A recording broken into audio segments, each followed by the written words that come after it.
Hello guys, দেখো আমাদের ক্যাশার চালু হয়ে গেছে। দুটোর পর চালু হয়ে গেছে।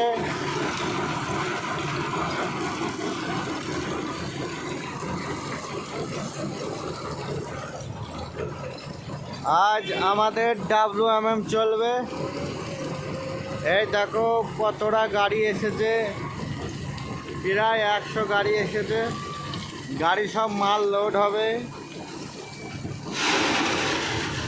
এই লুডারটা দেখো কতটা বড়, 1000-এর ইঞ্জিন। লুডারটা দেখো কতটা বড়।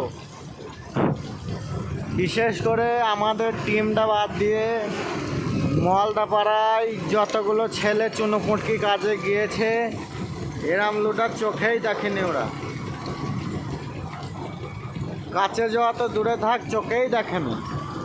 তোমরা দেখো গাইস,